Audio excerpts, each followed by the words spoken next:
This is the Elsa Show. Oh, hey, hi. How are you, Clay? I'm good. How are you? I'm good. I'm ready to roll. I'm ready to party. We got lots of great topics that never happens. We never have lots of great topics. I'm kidding. Of course we do. Every week. Every week. They never fail to fail, right? The world never fails to fail. And even today. And folks, as always, it's Wednesday at about It's about 4:05 on the East Coast. But, our normal process, Elsa and I send her topics on Tuesday morning. Yep. She reviews them, adds, subtracts, does what she does. And then we settle on things. We record Wednesday afternoon. And so much has happened even between yesterday and today that we've got to drag stuff in to the topics we had pre-planned. So even a 24-hour cycle just gives us more and more material. Yeah, so don't go yelling at us in the comments if you're saying, "Hey, you missed this, you didn't say that." Well, how come you don't know about? Pay attention. We know, guys. Come on now. So the topics here, they all are, and I'm sure we'll squeeze in more stuff in between here and there. But here's what we got tonight. Washington's fanciest dinner turns into a security scare. Late night comedy forgets where the line is, and King Charles drops in while America celebrates 250 years. Ilhan Omar goes viral for all the wrong reasons. A special forces soldier is accused of betting on classified intel. Iran tensions stall with global stakes, and red states and blue states redraw the map like it's a contact sport. Welcome to the Elsa Show with Clay Novak. Oh, yeah. Big stuff. So, obviously right off the bat, this has, been huge. The White House Correspondents Dinner went from elite media pageantry to serious security story after gunfire erupted and President Trump was evacuated. Thankfully, no one was killed, but a Secret Service agent was hit and thankfully protected by his vest. Because he got hit right in the chest. So suspect, of course, is in custody. And now the conversation, of course, is less of who roasted whom and more of how did this happen at such a high profile event. And I have heard some explanations of that. But Clay, your thoughts on this? Yeah, so it's, what's his name? Cole Thomas Allen, who is a teacher from California, a teacher of the month, I think. Notably, they put in his bio, who has also written a manifesto, which I have not read. I've heard bits and pieces, I've heard clips, but I haven't read the whole thing. But his manifesto hits all the talking points. It's Trump is a Nazi and blah, blah, blah, blah, everything that we continue to hear from the left. And so he made a cross-country trip, including a train ride, evidently, where he moved with a shotgun, a pistol, and a handful of knives, made his way to the Hilton in Washington, D.C., checked in the day before the event. Sounds like he did a little bit of recon. And then waited until everyone was in the big ballroom before he rushed the magnetometers, whatever they are, the metal detectors. Yeah. And tried to get into the ballroom and his plan was to target the president and his inner circle, quote unquote. Yep. Yeah, I was, unfortunately, I was traveling Saturday. And so Saturday night, I was sitting in a hotel room surrounded by a bunch of family when we turned the TV on and boom, there it was. Yeah. So, this is one of those events, it's become too commonplace, right? Third one. Oh my goodness. Yeah. Third one. Is similar, Clay. I rarely watch the live events. I almost never watch them. I usually get the next day. I'll get all the highlights and lowlights and clips and all of those things from it. Mostly because there's so many other things I'd rather be doing than watching TV, honestly, or streaming something. Third attempt. Again, I can't even imagine.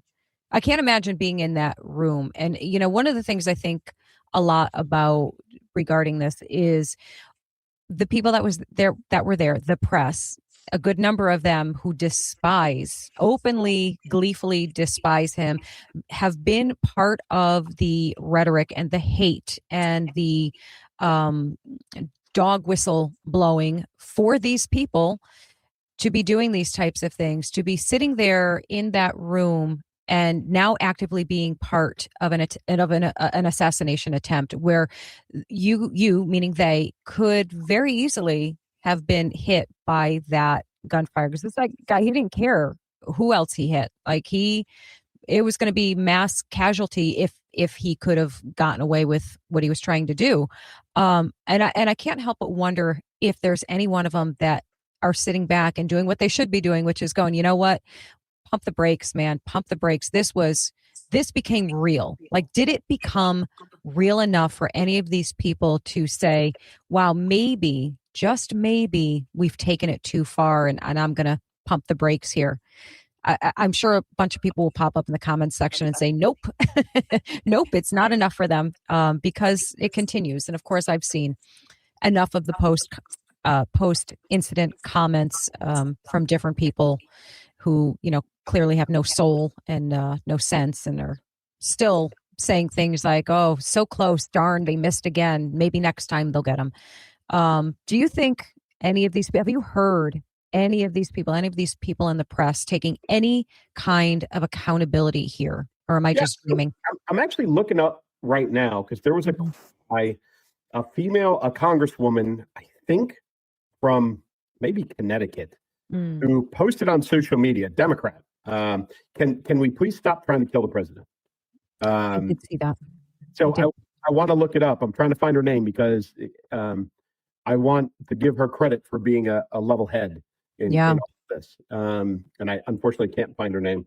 So, but there was. So there's a little bit. I know that I got a little animated on social media Monday morning because there has been a ton of armchair quarterbacking. Oh, I can't stand it. Security, about everybody's analyzing frame by frame and bits and pieces of film footage and still photos and who did what, and comparing Hegseth to Patel, and and why did they move Vance first and not President Trump? And I will say this again, and I did irritate some people when I said it, and I really don't care.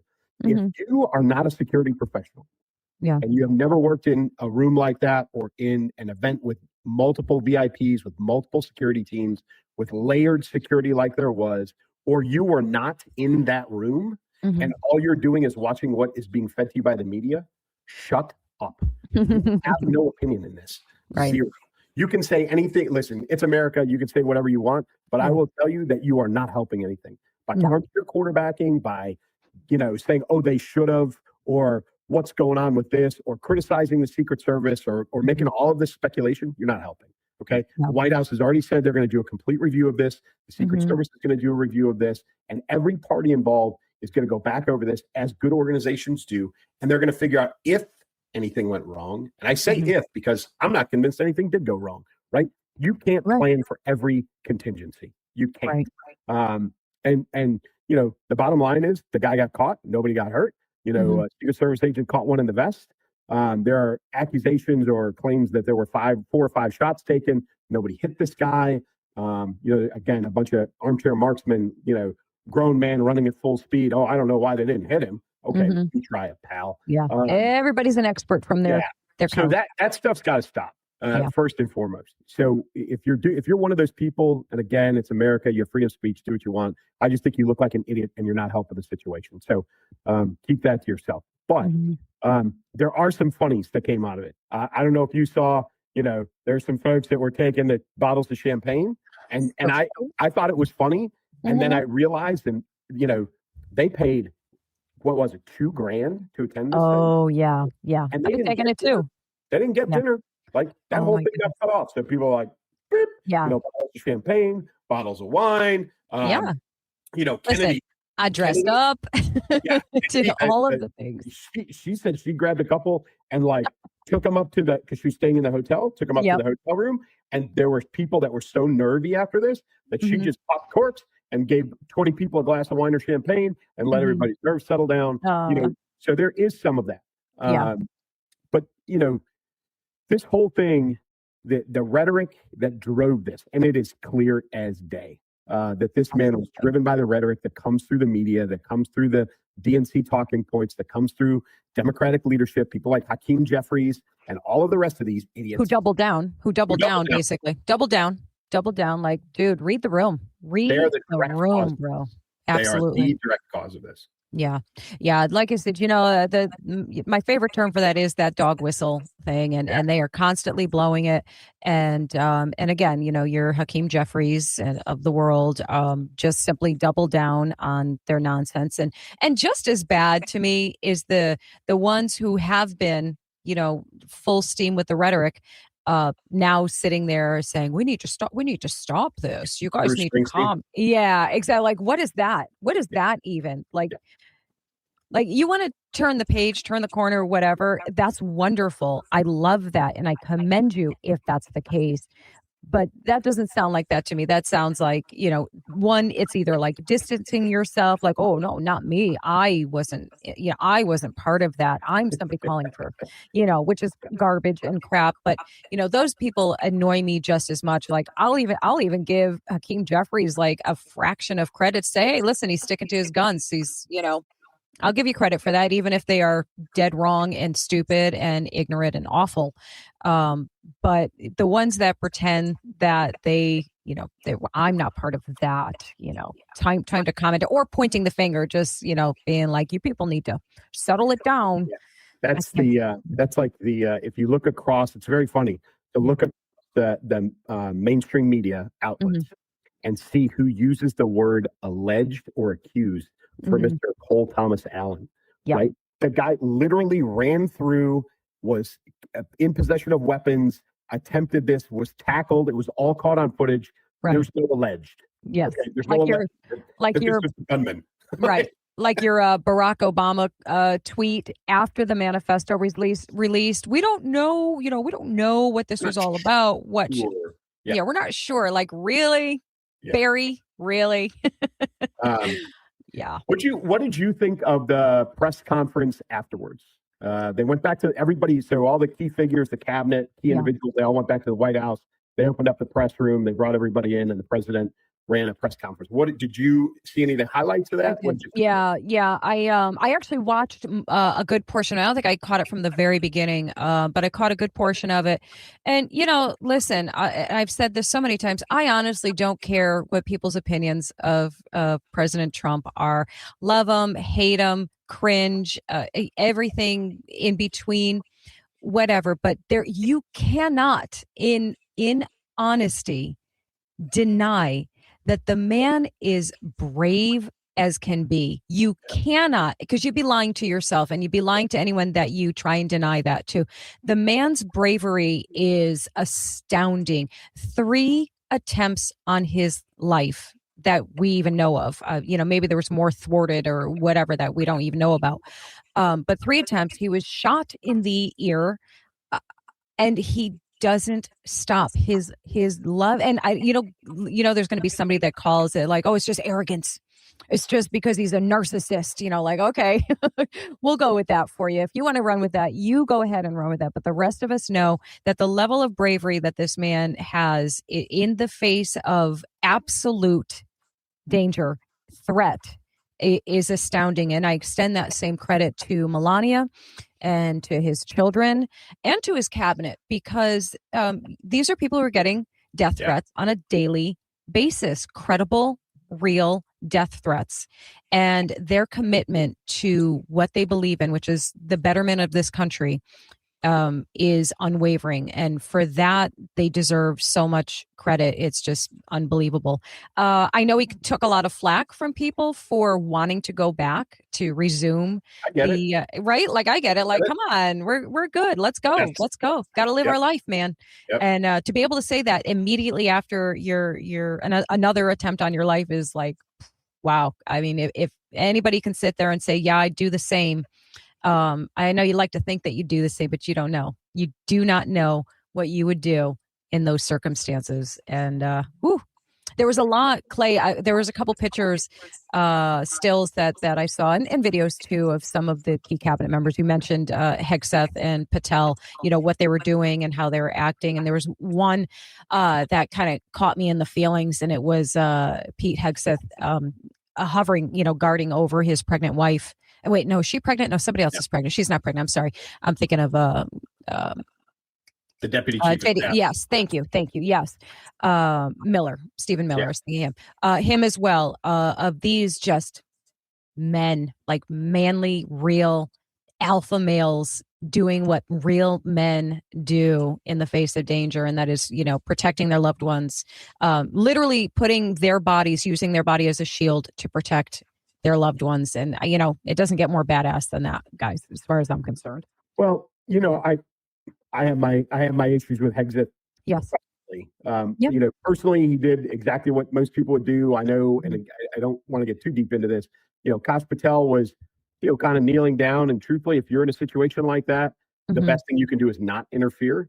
Right. So he was staying out of the way and doing what he's not a cop. He's not there with a badge and a gun and a vest. That's not what he's there for. Even as the director of the FBI, that's not his job.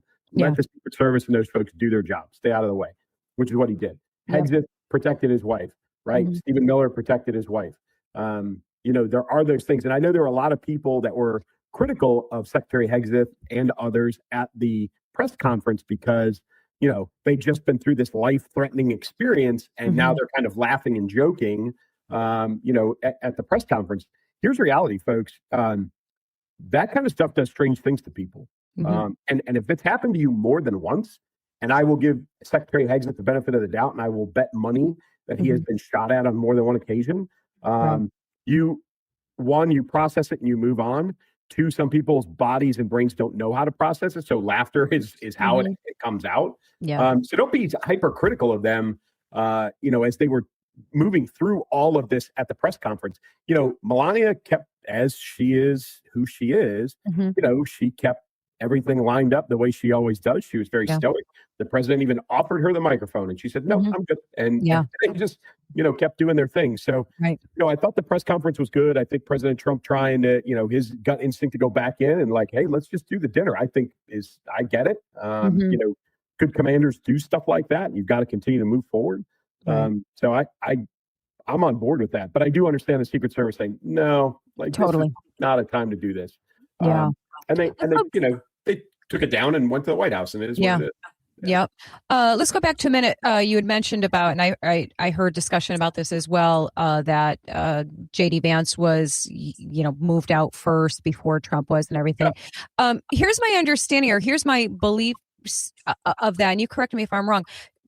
Each member, or particularly the president of it, they have their own security details, right? Like they are assigned to their I don't know, what would the word be, their ward, You're right. Their security detail. Yeah. So, it's they're just doing, each of them are doing their job in the way that they're able to do it. I mean, if they could dive over the tables, which that did happen, they would do that. But it's not like J.D. Vance's security team can bypass him to go to the president if they don't see coverage for him. Like, you have your assignment, you do your job, and that's that. So, I mean, I think that's like kind of the only answer to that, really. It is. And the chief of the detail, whoever's in charge of the detail, makes the decision, right? And so Secretary Trump's, the chief of his security detail made a decision to set up the human shield, which is what they did, right? They all kind of surrounded him. I think they even covered him a little bit, and then they moved him off to the side, where Vance's chief came to him, and he actually read this quote today. He just walked up behind him and he goes, "Sir, we need to leave." And Vance was like, "Okay, let's go." And they got up and they moved. So yes, each detail. Now there is coordination that goes on between all of those details, right? They know, hey, if this happens, we're taking the president this way. We're taking, because you want to gain some separation, and it's all coordinated and probably rehearsed in most cases. So they knew what they were doing in kind of relationship to each other. It was just a matter of what needs to be done first and what their personal opinion or assessment of the situation was. So I don't fault one versus the other, but I like that account from Vice President Vance. I like that. I like that. I like also we need to leave. Okay. Also the dude, and I've seen the dude, the guy, Secret Service guy, who just stood right smack in front of the president, just got up there and just was a human shield, just stood there. Like, I mean, man, like I said before, that it gets me right in the feelings when you see, like, protectors doing their job like that. Because the reality is when the reality of, like, most people would not do it. Most people, it's the old adage, while other people run from danger, these are the people that run toward it. And so much respect to them. I also want to go back to, we were talking about the press. I brought up how does that change their tactics any? Does it give them any pause for thought? And of course, we know, just going by the interview that Trump did shortly after, right? So let's watch that and we'll talk about it, or just part of it. He's radicalized. He was probably a pretty sick guy. You can see the expression on the first lady's face. She looked very upset about what just took place. Yeah, why not? And he fired off one or two rounds. His speed was rather incredible. Actually, it was like a blur. It was amazing because as soon as they saw that, you could see them draw their guns. They were so professional. Aimed their guns, and then they took them down immediately. I listened to what they said. Please drop down, sir. Please drop down. Then I got up, and we went to the hold room for a while, and I tried to get them to continue the event, if possible. You wanted to go back in. I did. I really did. And he also wrote this: I'm no longer willing to permit a pedophile, rapist, and traitor to coat my hands with his crimes. What's your reaction? Well, I was waiting for you to read that because I knew you would, because you're horrible people. Horrible people. Yeah, he did write that. I'm not a rapist. I didn't rape anybody. You think he was referring to you? Excuse me. I'm not a pedophile. You read that crap from some sick person. I'm not any of those things. Mr. President, and I was never. Excuse me. Mm-hmm. You shouldn't be reading that on 60 Minutes. You're a disgrace. I do think that the. Woo! You thought? He didn't think that at all. She's so full of it. Been an antagonist for him for years. Yes, absolutely. For her to say that in that way, to call it obnoxious is such an understatement. It was disgraceful, as he said. You know, it's funny, Clay. You guys probably aren't going to believe this, but I am so super non-confrontational. Believe it or not, if I get confrontational, it's got to be pretty bad because I can walk away from most nonsense. At first, I was like, I got so uncomfortable watching that, and then it's like, wait a minute, no, that is awesome. I am so glad he called her out like that. But yeah, woo, yeah, that was awesome. And he knew it was coming. Like you said, I was waiting for it. I knew you were going to go there. So 100%. So good for him. Good for him. I think there's a level of disrespect that's, sent his direction. That was a great example. And like you said, he knew it was coming and he had his response in his pocket and he was ready to go. And good for him, for not trying to be buddy with the press, which is exactly what President Biden was, exactly what President Obama was.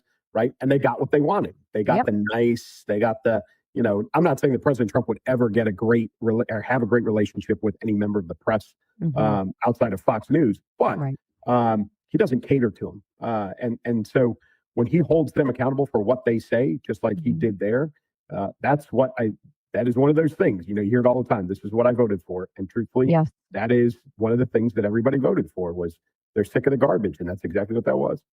Yeah, I will all day take his not smooth delivery over the BSers. So I love it. I'm glad for it. One last thing about the news conference before we move on, and that is everybody knew it was coming. Mm-hmm. And I knew it was coming. Everybody knew it was coming. But the mention of the ballroom, right? Yes. My only thing is that he didn't have to say it. Right. Everybody. I will agree with you on that. Yes. It could have gone without saying. It was one of those. Yes. It was one of those, like, I'm going to let you come to it should have been, could have been, I'm going to let you come to your own conclusion about that. What do you think the answer to this is? But so he went there to, of course, there was the people that, and then of course, we got to go into the Looney Tunes that immediately within like 5 seconds of this whole thing dropping, go right with it was staged. He planned the whole thing so he could get his ballroom. Like really.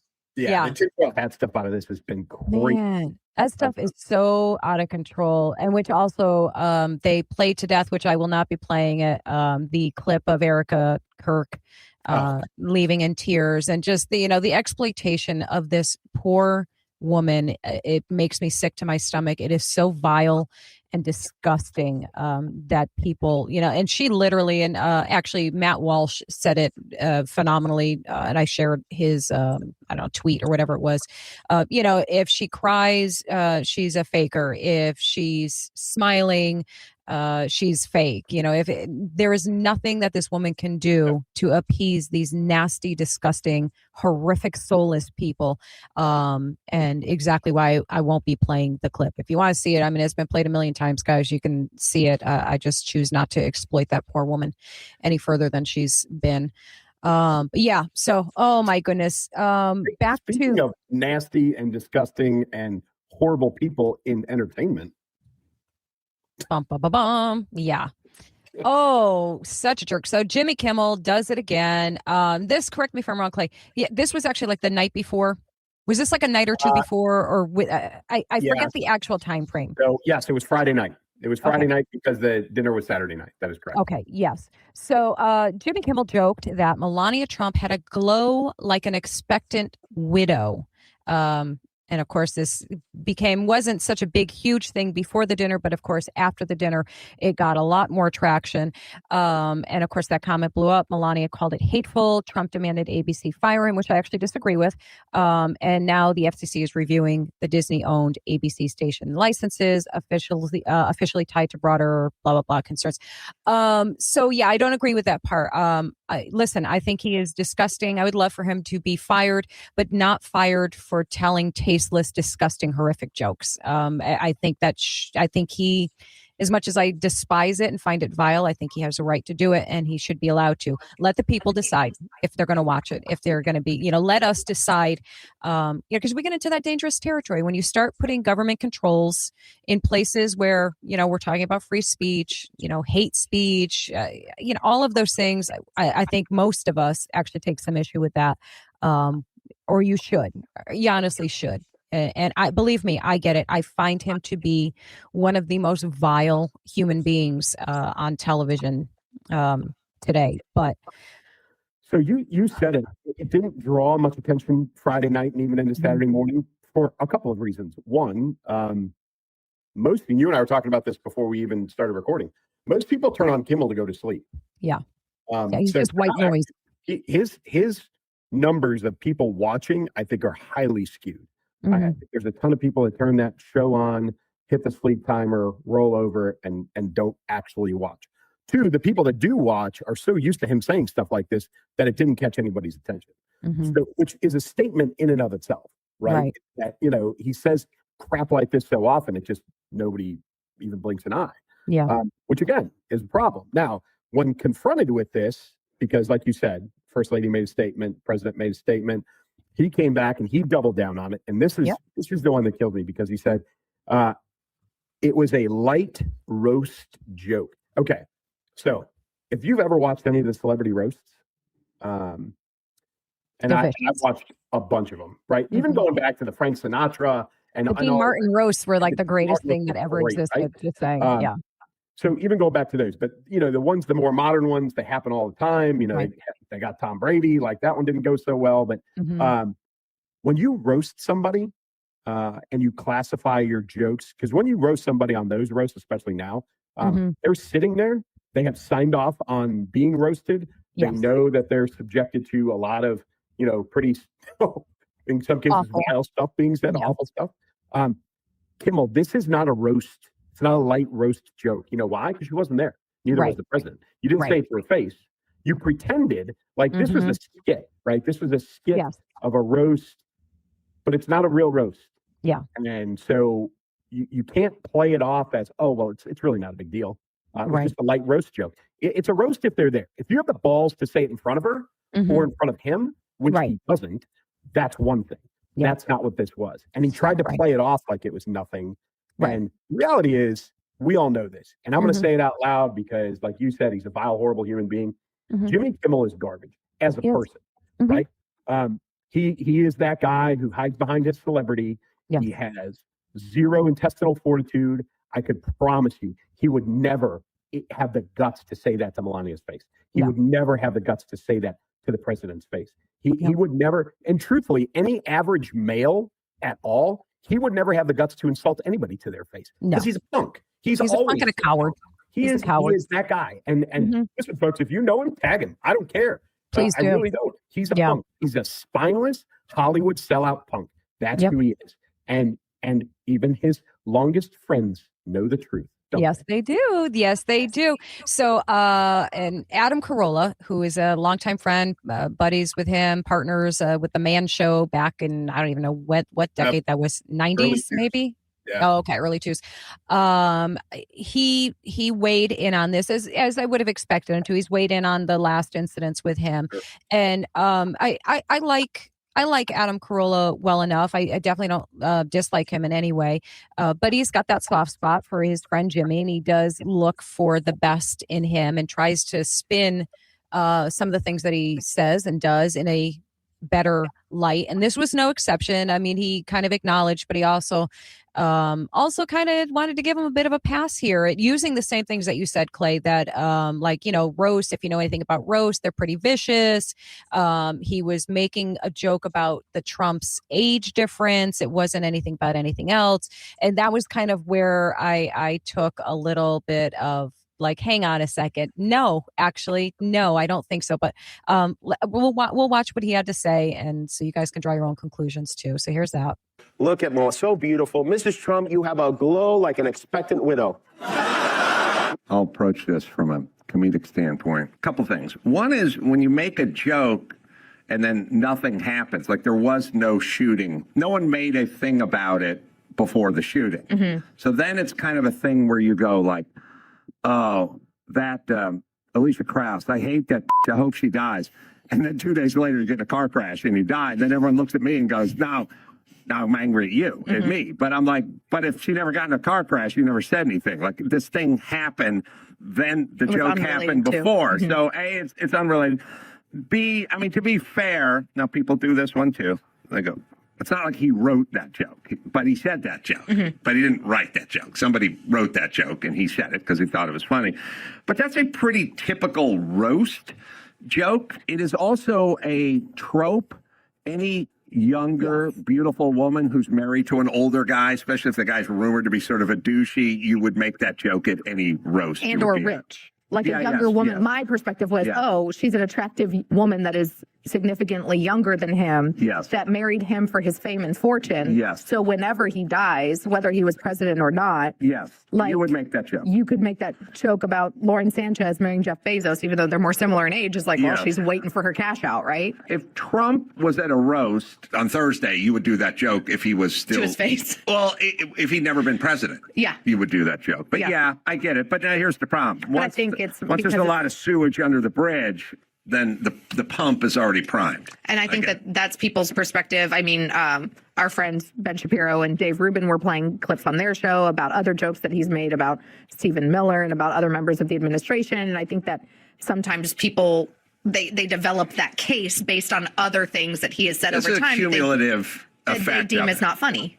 Yeah. So, on its own, I would agree with a lot of what he said. Here's where the difference is to me, is that you are making this joke about a man, first of all, the president of the United States, who has had 3, well, at that time, 2 assassination attempts on his life, one of which a man died and 2 men were seriously injured. You used a clip of the first lady sitting next to her son, who is the son of the president of the United States, as part of that joke. And you found that funny. To me, that is a special kind of sick, twisted humor that is simply not humor. It's not funny. And if there had never been, and I'll go with Adam to a degree, where if he were not president, if there were not any attempts on his life, sure, the trope could hold. The trope could hold. Yes, the older man, the younger woman, the cliches, all of the nonsense. Sure. Do I think that is truly what Jimmy Kimmel was thinking when he did that joke? I don't, because they make jokes about him being assassinated. They think it's funny. So, that's my opinion. Could I be wrong? Sure, I could be wrong. I don't think I am. Yeah, I think, and for both Carolla and Kimmel, right, that they have both kind of doubled down on I understand the comedic standpoint. However, Mhm. Hollywood has killed that comedic standpoint. Yeah. They everything is offensive Mhm. unless it's against President Trump. Because Right. you said that against President Biden and Jill, who there's a Mhm. significant, there's an age difference there. Yeah. Or had you made a joke of like, well, Jill slid into the bed right after his wife died. If you had made some joke like that, they'd have lost Right. their mind, right? Yes. There were never any jokes like that. Never. Right? But also the fact that you've got a guy who in his manifesto, the guy who Mhm. was planning to kill the president, in his manifesto echoed everything that is coming from the left. Yes. And then you say, well, it was just a joke. That guy, that lunatic, didn't take it as a joke. Nope. So you can't absolve yourself of everything when it's convenient, Right. If you want to do that and you want to just kind of ride it, then fine. Mhm. I think you're a horrible human being, and I think your ratings should suffer as a result. But don't play the "it's just a joke" game when the playing field's not level, and we know specifically there are repercussions that come with it because the guy wrote them down on paper. Right. Like you can't just ignore what's sitting in front of you, which is exactly what they're doing to benefit themselves as "quote unquote" comedians. Listen, Mhm. I'm all for offensive comedy. There's a ton Same. of it out there. Okay. Right. Yeah. But that guy specifically, Kimmel, is so one-sided. Mhm. I mean, so one-sided that Yeah. it's not comedy at that point. It is just attack after attack after attack, which again Mhm. is why he said it Friday night and nobody thought about it because it's just business as usual for him. Right. Yeah. Yeah. I think, it's our responsibility, and I don't think it's our government's responsibility. It's our responsibility as human beings, as decent, civil human beings with a conscience to hold these people accountable. And again, if you find that humor funny, if you think that kind of humor is okay, I think you have a heart problem. Like I really genuinely do. However, it's yours to have.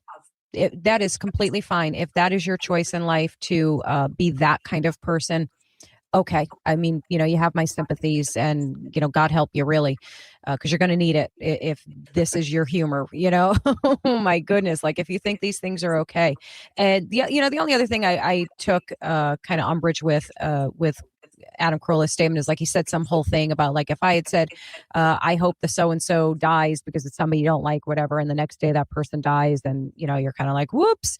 I can tell you honestly, for all the people that I have deeply, profoundly disliked, and yes, even hated, I never wished a single one of them dead. I never wished anyone dead. And again, it is a heart problem. It is a soul problem. If that is, something you find acceptable and okay, and that is, very prevalent on the left to justify that type of mentality and behavior and mindset when it's somebody you don't like. So it's a problem, and it's our job. Again, I'll repeat it again. I do not think he should be fired for saying what he said. Nope. I do think his ratings should tank, and he should be, booed off the air. But we'll see what happens. I don't know. Whatever. Whatever. But you know who can tell a joke? And Who can tell a joke? King Charles III. King Charles can tell a joke. Yeah, he's all right so with that. Him and Queen Camilla came for a royal visit and a state dinner, and this is the first time, obviously since his coronation, that he has made it to the States. And he had a good time with President Trump. There was an exchange of gifts. Well, first he spoke to Congress, and President Trump got a great joke out of that because he went in there, King Charles went in there, and all the Democrats stood up and applauded. And President Trump, of course, said he got the Democrats to do something I've never gotten them to do, which is stand in the halls of Congress, which was funny. And for a king, which makes it even funnier. Right. And there's been a ton of the no kings, a ton of memes and all that stuff all over social media. In fact, the White House was trolling everybody because they put a picture of the two of them standing together and it said two kings on there. And people lost their mind, which was hilarious. But the king also, what did he say? He said that he gave President Trump the original bell off of the HMS Trump, which was a World War II submarine, the original bell. But he also said a couple of things. He said, I see there's some remodeling going on. on the east wing of the White House. We tried to do that in 1841, and that didn't go so well, or something like that, which is a great historical joke, right? And it got a laugh. And then he also said something to the effect of, if it wasn't for the Brits, the Americans would be speaking French right now.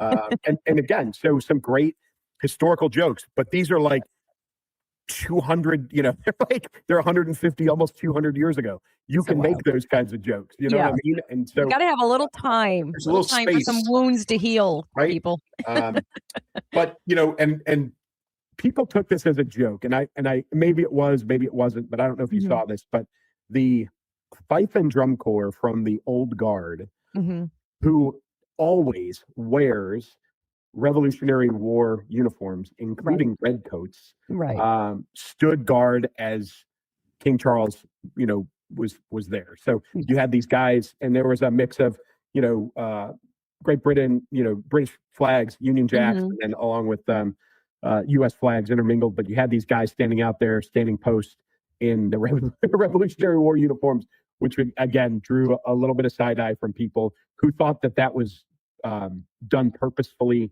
In other words, like, oh, we never have those uniforms, and they did that just to to mess with the king. Those guys wear those things all the time. So it was I think the placement is interesting and funny, but it is funny. Also, come on, guys, laugh a little. It was good. Yes.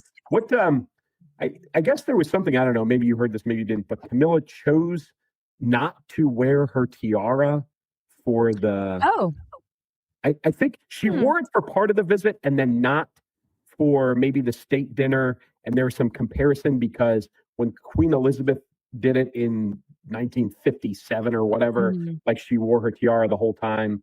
And of course, people who are super into the royal family got all worked up about it. Oh, Do you boy. have any idea what that was about? No, I have none. I'm not a follower of the royals. I never really was. I do love the historical series. I think it was like HBO or something. The Queen. I think it was called The Queen. It was just phenomenal. The Crown. Thank you. The Crown. Thank you. The Crown, which I think was phenomenal. It was so phenomenal. I couldn't even remember the name of it, guys. Great series, honest. Never watched it. Yeah, phenomenal. But because historically it was fascinating to watch that whole progression of how that actually went. If you're not one that followed, it's like all new information. So it was very cool. But yeah, no, I have no idea what that was all about. Personally, I can't help but feel bad for the woman, because she's in that big shadow of Diana, and of course all of everything that came with, and Queen Elizabeth. So let's face it, nothing that she does will ever, similar to Trump, not anywhere near to the extreme of that, but similar in that people have long selective memories, and they're not going to let her forget who she's not. So, which is mean, and it kind of sucks, but yeah, no, I think it was a great visit. I mean, yeah, they covered all the normal stuff. They covered NATO. They covered, Iran, which we'll talk about in a little while. But they, where the Brits fit into that. The King and the Queen went to Ground Zero for 9/11. Yes. Today, I know that was part of the visit. Yeah. But I think overall, it was successful all the way around. I think so. It sounded like, didn't sound like there was any major glitches or issues or concerns. Overall, I think it was just a nice unifying moment, and hopefully a step in continued positive union there of all of that. I don't know. Considering we've got like a whole bunch of world wars that we have to fight together as allies. I mean, how about it? Yeah, let's be pals. How about that? 11 world wars. 11. Yes, it's 11 world wars, guys. Just in case nobody was keeping track of how many world wars we've had. For those of you listening, what the heck are we even talking about? Well, a clip of Ilhan Omar surfaced of her making a pretty significant gaffe. Here it is. The Alien Enemies Act was invoked. It was used to detain and deport German, Japanese, Italian immigrants during World War XI. Oh, II. Sorry. Whoops. That was like the ultimate Ron Burgundy moment. Oh, yes. Yeah. Can't you just picture Will Ferrell just reading the teleprompter and Easily. Ron Burgundy in San Diego, whatever's in front of him? That's exactly what that was. That was it in a nutshell. So clearly somebody did not prep for her little press conference there that she did. So that's embarrassing for her. I mean, obviously not as embarrassing as all of her other stuff that she's got going on. The net worth dropping from yeah, 10 million or whatever it was, 30 million down to like 107. $100,000. Yeah. The Like, fact that the FBI is raiding all of the Somali daycare centers, leering centers. The leering centers quality leering centers are getting raided. I think didn't her husband just abruptly close down their winery? Like all kinds of, the fake winery is, but they closed it now. The fake winery is now closed. It's really gone. Her favorite thing to do is call Trump voters idiots. Yes. Yeah. Pretty sure the Trump voters know that we haven't had 11 world wars. And even if it was put in front of them, they would read that correctly. Yes, exactly. Oh my goodness. So yeah, that was a fun one to point out. This one not so fun. This is one. It's kind. How do you not say, dude? What were you thinking, my guy? What were you thinking? Go ahead, Clay. Tell him what happened. Yeah. So Master Sergeant Gannon Ken Van Dyke is a Green Beret Special Forces Master Sergeant who was a key planner in the Maduro raid. And in the days and hours leading up to the raid itself, he was on Polymarket, which is an online betting site, and he made 13 bets related to the Maduro raid, and he bet $33,000, won approximately $410,000, based on classified intel that he knew because he was a key planner on the raid. It had to do with timelines and objectives and all kinds of things. And so he took, this is like, and listen, folks, I know we're going to hear the argument of like, Congress does this with insider trading all the time, right? And there's an argument to be had there. However, we expect a higher level of integrity, intellect, from our service members. I know that you could call this entrepreneurial, you can call it enterprising, you could call it a lot of things. I call it a really, really bad it's poor judgment. Like you can call it whatever you want. Yeah. I don't know how this guy thought he wouldn't get, even if he didn't get caught, but if he got caught, how he wouldn't get in trouble. Like, right. And is the payoff worth the risk? Because this guy's going to be court-martialed. Like this is a huge deal, and he's not going to get to keep the money.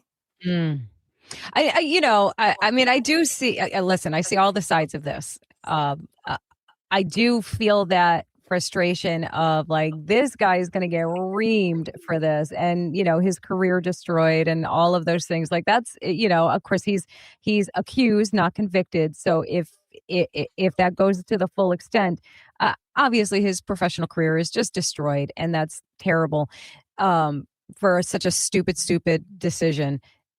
But there's that frustration of like, you look at Pelosi and all of the other ones of that ilk who don't even get a slap on the wrist. Yep. Not even. Like, you can't even say they got a slap on the wrist.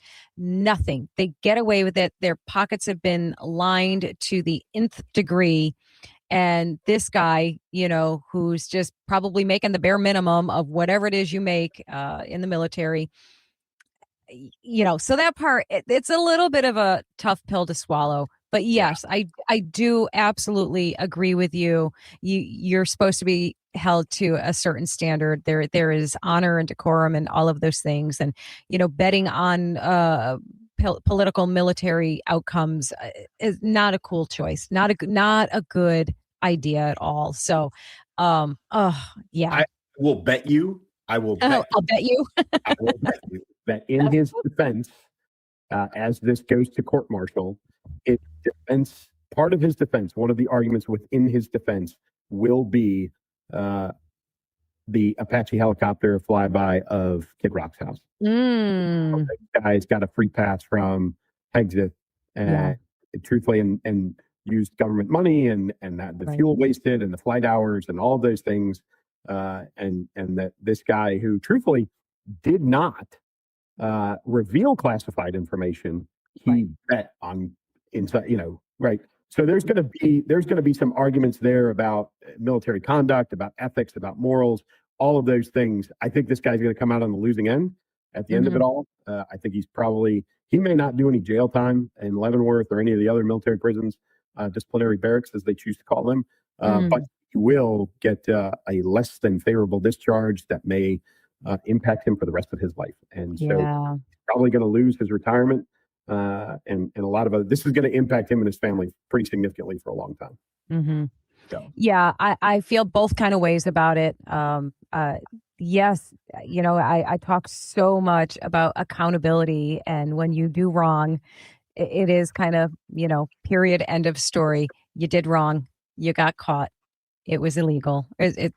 No, it's not illegal. I'm pretty sure they're going to classify this. It's got to be illegal, right? Yeah. Because you're talking about, because it's classified military, it's classified info. So, and like you said, yes, he's not exposing it or divulging it, but yeah. His defense team should throw everything out there. They should throw. They absolutely should. They should throw what was it? The signal, chat from the Secretary of Defense. They should throw everything out there. Everything that they can, and hopefully, hopefully, I don't want to see his life destroyed over this. I don't either. It would kind of break my heart a little bit for him. This is another one of those, like, this could be, setting a really, really bad precedent. If he does get passed. So yeah, I would like very to see them to watch. Yeah, you know what I'd like to see them do? Of course, this should be a matter of course that they shouldn't be doing that. Use them as the example in that, like, okay, now we are setting this new precedent here in very defined terms that you cannot do this. And, yes, he should be, he should be held accountable for doing something so foolish. But if they do that in the truest of all military fashion, what they will do is say all military members are banned from online betting. That would be the normal military response, is that you would put an unmeetable standard out there of any kind. They would take all the fun out of everything for everybody forever and say, not just betting on military stuff, not just betting on politics. You are all banned. If you're in the military, you cannot use, and listen, folks, again, this is speculation on my part. Sure. I'm not advocating for this, but that would be the typical military group punishment for a single person screwing now up. you're all in trouble. Now you're all in trouble, and nobody's allowed to do online betting ever again. In fact, we're going to put all the casinos off limits. Like that would be a military response. Right. Oh my goodness. Listen, I think the online betting ban is fair for as long as you are in the military, as long as you're in active duty. I feel like that's fair. So, it is. That's the hard part of that rule. It's impossible to, because now you're going to say, "Oh, show me your bank account, show me your phone, show me." Who's got time for that noise? Yeah. That won't stop them from doing something stupid. It's just impossible to enforce it. Yeah, it's just, I don't know, like, it's that thing of, okay, like, yeah, we're not going to be breathing down your neck, down your back for this, but if you get caught, you've been warned, right? Like, if you get caught, now there's a consequence, and you know it, and you're doing this knowingly, so do what you're going to do. Right. Yep. Right. I don't know. Maybe I'm too wishy-washy on this. I don't know. You guys can tell me if I'm being a wimp about it.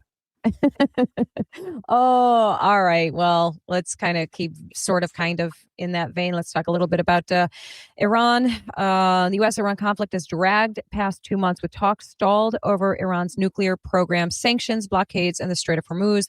Trump says Iran is in a state of collapse and wants the strait reopened, while reports say Iran wants relief from U.S. pressure before addressing the nuclear file.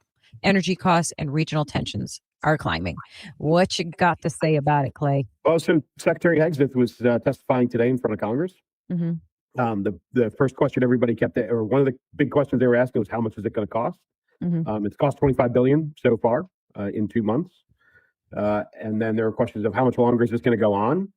And pardon me, he was being, in my opinion, overly combative with Congress. Okay. He was testifying on a lot of things, or this was supposed to be about Iran. It was supposed to be about epic fury. But of course, anytime, Congress gets an opportunity to grill somebody they don't like, they're going to go after everything. So they did. And he was, to me, overly confrontational. Not necessarily in the way he was, not in the words he was responding with, or but how. In other words, there was this, I think it was Ro Khanna asked him, how much does this cost? How much is this going to cost? And he said, you tell me how much, or what the value is of keeping Iran from getting a nuclear weapon, right? Which is a great, valid argument like to have a response. Sure. It's a I was going to good. say, I like it. I do I like like it, it. but Yeah. not the way that he delivered it, because Okay. it was this very kind of snarky, very less than, in my opinion, professional, very argumentative, kind of very smart assy, which he has a reputation for being. Sure. So, you know, there was a question too of what is the greatest threat to the United States, military, or maybe to the United States, and he politicized it immediately instead of being the Secretary of Defense or the Secretary of War, as he likes to call himself, and saying whatever it is, China, Russia, North Korea, and axis of evil, whatever you want to say, the terrorism, I don't care. But in his role as the secretary, it should have been military focused. And what he turned it into was, the greatest threat to the United States military, is all Democrats and some Republicans, and blah, blah. And I'm like, that again, missed opportunity, right? Yeah. Immediately combative, and politicized. Right. So the assessment that I got out of that, and this is a little bit off of the Iran thing, is Secretary Exit is he's never going back to Fox News. Two, I think he actually foresees himself as having a very long career as a politician. And in his brain, I think that ends with him being the president. And I think it is all about politics for him at this point. And again, people are going to hate on me. I know, and that's fine. But that opportunity where he always talks about being the secretary and being ready and fighting wars and all these other things, and then given the opportunity to define exactly what the greatest threat is, he decided to go political. I thought he took his cards. Okay. And so he missed the opportunity with Iran. But to go back to the original topic is, there are no new deadlines. The president today said, I talked to Putin. I think this is going to end soon. I think Ukraine's going to end soon. They better straighten up. That's the new deadline. They better get smart about this. And then at the same time, the UAE just said, "Hey, OPEC kissed our ass," and they're leaving. They're breaking up OPEC. That's the first time that's happened. So things in the region, because of the strait, are getting tense, and we're not getting any resolution. And I stand by what I said before, which is this will not end without U.S. boots on the ground. It's just I mean, at this point, what does success actually even look like? No one knows. Nobody knows. To find it. Yeah. That's a scary position to be in because, for the stating the obvious, nobody knows the answer to that. Like, what is that going to look like? I mean, the obvious is that they get no nuclear weapons, no access. That's an obvious win, but there's also so much more going on that surrounds that. And for those of you, and I'm in the middle of watching this, I had never seen this before. For those of you that think that allowing and I was one of them until just last night, allowing Iran to have their own nuclear energy program is a good idea with just internal oversight. Go back and watch. I'm watching it now for the first time. The Chernobyl miniseries, 5 episodes from just a few years ago. It's like 2022, I think, somewhere in there. If you want to see how bad Russia screwed that up, okay? I mean, just in every way, everything from the construction to the administration to all of it. You watch that and you let me know if a second or third world country should have a nuclear energy capability. And because of the effect on the rest of the world if they screw it up. And so that's a great recommendation. While I was a proponent for, hey, just let them, energy's cool, just go provide some oversight. I recant, I take it back. I will never say it again. They are incapable and they should never have. If we wanted to do it as oversight, that would be one thing. But to let them do it on their own is a no way waiting to happen. No way. Yeah. All right. That's an excellent homework assignment for all of us, myself included. I've never seen the series. So it's great. It's great. I've seen the 3 out of the 5 episodes. It's only 5 episodes, although they're about an hour a piece. So I watched 3 of them last night and it is definitely worth a watch. Yeah. Okay. I will take a break from my strict only comedy and documentary rule to educate myself on this. So no, good recommendation. I like it. Let's see. We can squeeze in these last 2 guys here. So Virginia Democrats backed a redistricting plan that could heavily favor Democrats, but the state Supreme Court has temporarily blocked certification. Meanwhile, Florida Republicans under Governor Ron DeSantis were pushing an aggressive GOP map of their own. Translation for that is that both parties hate gerrymandering right up until they find a Sharpie in a favorable court. But right, Yeah. I mean that's kind of, let's call True it. statement. And by the way, I think I have some kind of like, well, I know I do. I don't even know if there's a name for it, but I have a thing about certain sounds and words and everything. It's like an auditory sensory thing. And the fact that I've had to say the word, and I'll say it again, the word gerrymandering is so problematic for me that I'm going to be honest with you, Clay, and everyone watching and listening. I'm never actually going to say that word again because I truly cannot stand it. I can't do it. So that was the last time. That was my side note. Go ahead, Clay. Put us back on track. The argument has been, well, California did it first, Texas responded to California, Virginia responded to Texas, Florida's responding to Virginia, blah, blah, blah, blah, blah. And so the state Supreme Court of Virginia said, nope, we're not doing this, and they put a pause on it. And then DeSantis said, well, we're moving forward anyway. Now, the Supreme Court of the United States, SCOTUS, today ruled that you can no longer determine voting districts by race, which do some looking, folks. This happens in a lot of places. In a lot of the states where, the blue is looking for some seats, they have outlined their maps. Illinois is one of them. It's a great one to look at, where you've got these weird snaking voting districts that make no geographic sense whatsoever. But it's all based on race. So the Supreme Court just said, no, can't do that. And now what you've got is, if you go back, now you're going to have states redrawing lines back to historical, precedents. They're going to erase a lot of this. You don't like gerrymandering, but that's what it is. This race, gerrymandering, essentially, because the Supreme Court said you can't do that. So now what you're going to see is potentially a 12-seat swing back to the red after these districts are essentially redrawn for, I won't say last time because it's not, but for a most updated set of voting districts. So everything that Florida was about to do in response to Virginia and everything that Virginia has done that their Supreme Court said no is all up in the air right now because of what the U.S. Supreme Court did just today. So watch your own state, folks. It may not apply to you, but it does in a lot of cases. So you may see some redistricting when you thought there was no reason to, even in your own state, because of what the ruling from Supreme Court. Oh, by the way, big surprise, 6-3 ruling, and the outstanding on the three were the three ladies on the Democrat side. So no shock there. No, that's where we're at. Is it? I mean, do you think it's like impossible to even have like neutral redistricting? Like, is it even possible? Are we too far gone for that? Because obviously nobody trusts anybody. Yeah, I think we should look at a potential grid system for the United States and say, here's the grid. Lay the grid over the United States, and however it lays out, and however the districts are broken apart, they're broken apart. And it is what it is. But that'll never work because it's all about population and all those other things. Sure. But I think if we're going to do it based on geography, I think we could do something like that and it would be okay. But you would have places in, South Dakota that have nobody voting in them, right. And so that's part of the problem. But no, I don't think we could ever have neutral, realistic,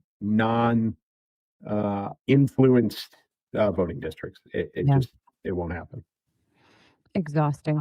Yep. Exhausting.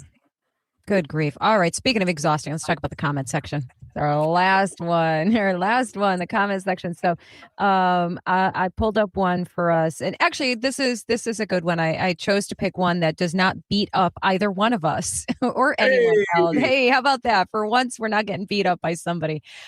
This one, for those of you that are listening and not watching, it says, I'll read it and then I'll explain. It says, no good man becomes a politician. More and more are being held for accountability. So this was on last week's conversation about some of these ethics. What's his name? Swalwell and Gonzalez. All of talking about. Yes, thank you. So that was on that, and that one caught my eye because it made me recall a statement I've made many times in the past about I'll use my example I've used many times for anybody who knows who Mike Rowe is, and I've talked about him before with this very same conversation. He's such a level-headed, smart, calm, rational, great guy from what I know of his public persona. And I've said in the past, now, why can't we have someone like him for president? Like, everybody would love him. How could you not love this man? Because he's so level-headed and he's so educated. He's smart as heck, but he's neutral in a lot of ways, in a lot of significant ways. And the answer to that, I've always said, is I think because nobody of that ilk would even want the job. Like, you have to have a level of, and I hate to say it, narcissism, arrogance, even, to want to be in that job. You have to have this sense of ego that is bigger than the average person, because the average people don't want any part of that. And that is the problem. Like, that's part of the problem for us. That's the problem that we're given, because it's hard to get good men and women in those positions who are altruistic, who are selfless, who are, fully about doing what's best for others. And it's tough. And I think that's, in my mind, that's kind of the answer, Clay. I have had more than a few people ask me or say something to me after I retired about potentially running for office, local government at a minimum, and then potentially even at the state level. Absolutely not. No way. I don't want any part of it. And it's not that I don't want to contribute. I've spent my entire adult life contributing to this country. However, that is a greasy, gross, disgusting pool that I do not want to dip my toe into. Yeah. And that is the biggest deterrent for most people. Really, I mean, that's unfortunately what it is, and I think you see a lot of times, sadly, too, that people that do go in with those intentions, with that heart to make a good, positive, impactful change in their region, in their state, or in their town, whatever the case is, because you start small. That's how you start. They either become corrupted or disillusioned, and they leave. So they either. It's a very, very, like you called it, everything you said about it is so true. It is a dirty, disgusting, ugly machine. And when people get a taste of what it really looks like on the inside, they don't, most of them don't want any part of it. And I don't know how we change that, and I'm such a fan of see a problem, find the solution. And I just don't know what it is. Well, yes, there you go. I mean, that's the biggest one. That's the easy one. And so two things, even if it's not term limits, then no retirement. Just get rid of that. Get rid of the entire retirement program, period. Sure. Yeah. Nobody's going to hang around for more than 10 years if there's no retirement program for it. Yes. And guys, Clay just solved it. Clay just solved it. Just like that. I'm like, I don't have the answer. I don't have a solution. Clay's like, I got it. No retirement. I love it. I love it. See, that's why we have such a great balance, don't we? Like, I'm like, here's the problem, Clay. Fix it. Clay's like, no problem. I got it. Done. Oh my goodness. All right, guys. Well, we enjoyed this. We solved all the problems of the world in just over an hour. You're welcome. You are welcome. And tomorrow there will be new problems. New problems for us to solve, and we are up for the task next week. We're done for this week. Oh, Clay, close them out. You send them off. Hey, folks, we love doing this, and we appreciate you all, and we appreciate the comments. Keep the comments coming. We love them, both Facebook, YouTube. Those are the easiest ones. And until next week, as always for me, keep moving, keep shooting. Take care, guys. We'll see you next week. The headlines will change by tomorrow, but the patterns won't. Thanks for spending this time with us. We'll be back to keep asking the harder questions and telling the quieter truths. Until then, stay grounded, be discerning, and we'll see you next time.